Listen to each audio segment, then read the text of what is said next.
that horn, Fender. Spin that horn.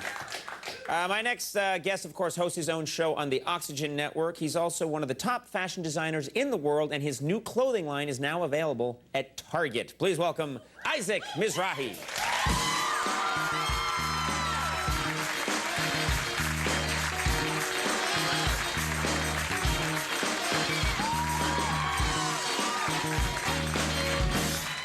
Thanks for being here. Thank you. Don't I look good? Huh? Yeah, you look skinny, actually. Yeah, you well, lost I'm a little working weight. out and doing everything. Is that it? Yeah. All right. Eating right. You sure you're not nervous about something like seeing me again or something? You were thinking about me for so many weeks. How I get nervous before you show up. Yeah. Exactly. So much to talk about. Right. Are you excited? I know you're a huge Yankee fan. Yeah. And I'm curious if you're excited. We made it into the playoffs. Isn't that exciting? I'm very excited about that. I like your yay, we made it. Yay. Yay, yay. Right. Well, you're excited about this. This is I'm very excited about my boys, yes. I have to say. I refer to them as my boys. And they love that. Yeah. Now, when you show up, when you go to Yankee Stadium, where do you sit? I do go to Yankee Stadium. I sit, my favorite seat is right at the dugout. Like, it's sort of dugout me, right?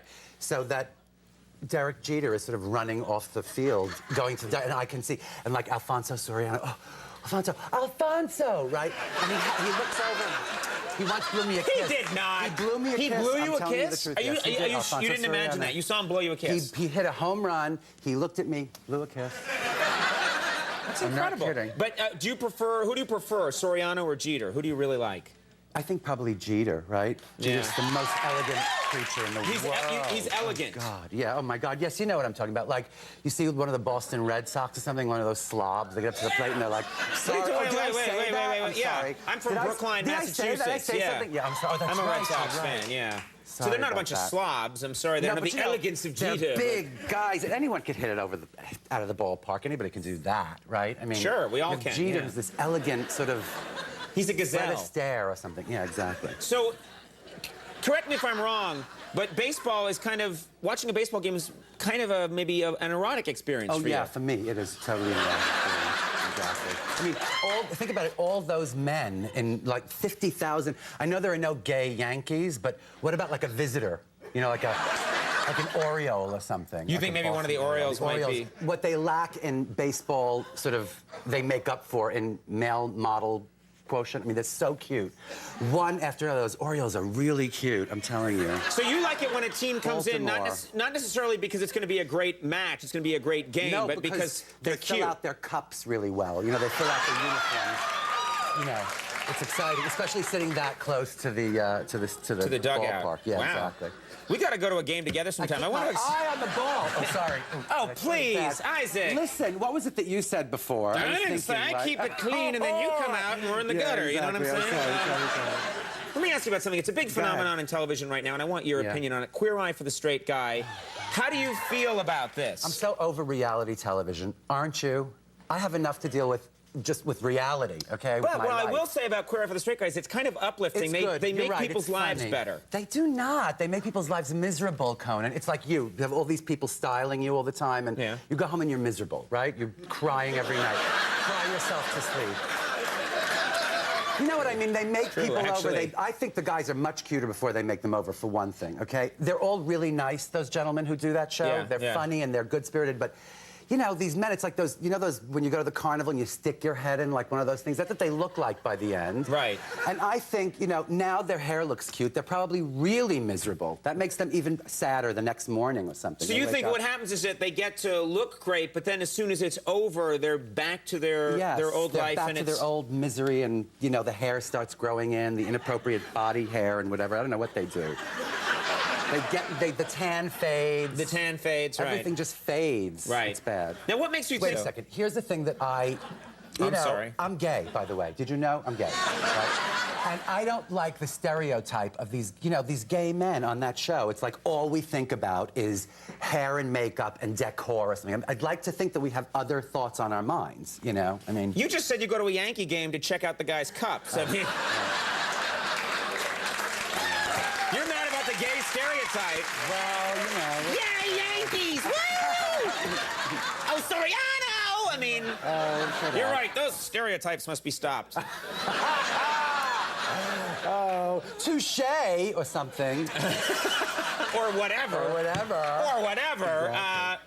Now, I want to ask you, I'm seeing you all over television in these commercials. You teamed up with the people at Target. Yes, I did. And now you're making appearances everywhere on behalf of the Target stores. Yes, but not in the stores. I made an appearance, like, for instance, we did, you know, we had this, like, van that we took places, this RV that was like Isaac Mizrahi for Target RV at the, you know, for instance, the Iowa State Fair, right? We made it. It was like, you know, a cow barn, you know, corn dog stand, Isaac Mizrahi RV. It was that was so weird. What? It must be like people must have thought you just sat down from another planet. Can I just tell you something? Actually, you haven't lived until you've seen like a life-size cow sculpted in butter. It's the most fabulous thing. And speaking of corn dogs, delish, right? Who knew? Who knew about that? I've been busting my ass learning, you know, to saute and, you know, flambe and souffle. Right. And here you just pop it in the lard. You know, it's like you dip in a little corn batter. Corn dogs are amazing, and you hadn't experienced it before. Maybe there's a lot of stuff you're missing out on. Totally. And the pigs, they have like these giant pigs, which, by the way, they have no imagination about naming. The one that I met was called Pepperoni. Isn't that interesting? It was like this, I was like, oh, how cute, what's his name? And they said, Pepperoni. And I thought, oh, geez, you know. And what are the piglets named, right? Like bacon and Cuban sandwich or something. And they just go right, they have no names for these people. It's very funny. These pigs have no idea what they're in store for. I thought, oh, Wilbur and, you know, whatever. Nah. It's like bacon. That's called bacon. Before... Smoky jerky or something. Sorry, what? You go on and on. You're a very strange man. I'm strange. Yeah, when I'm calling somebody strange. That's right. Now, before we go, I just want to ask you quickly, you see psychics, is that right?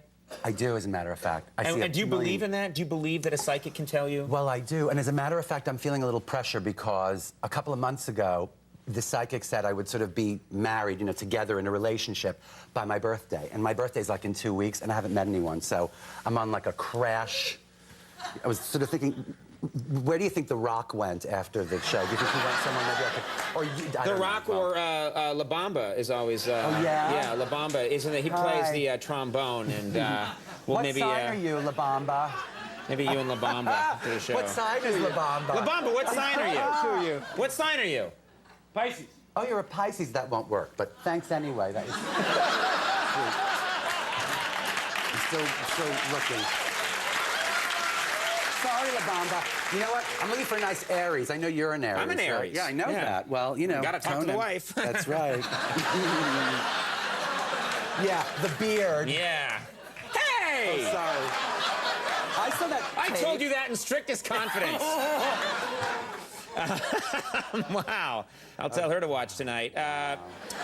Isaac's new clothing line is now available at Target. That's right. Unbelievable. And it's so good. By the way, it's like a feeding frenzy. You can't get anything. It's like all selling like mad. Oh, good. I'm not kidding, because it's really cute. The Isaac Mizrahi show airs Monday through Thursday nights at 10:30 and Fridays at midnight on Oxygen. Isaac, always good to have you here. Thank you very much for doing it. Isaac Mizrahi. We'll be right back with Robert Randolph and the Family Band.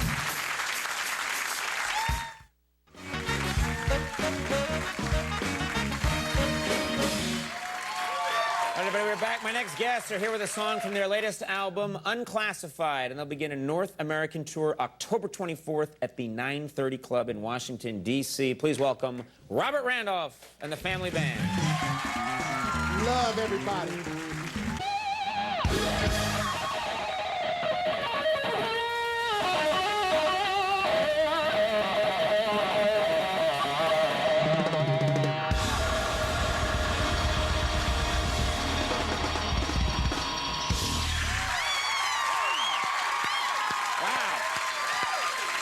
Thank you. That was great. That was amazing. Robert Randolph and the Family Band. Everybody will take a break. We'll be right back. Well, folks, that's our show. I want to thank all my guests. Stay tuned for Last Call with Carson Daly. Good night, everybody. We'll see you later. Bye-bye.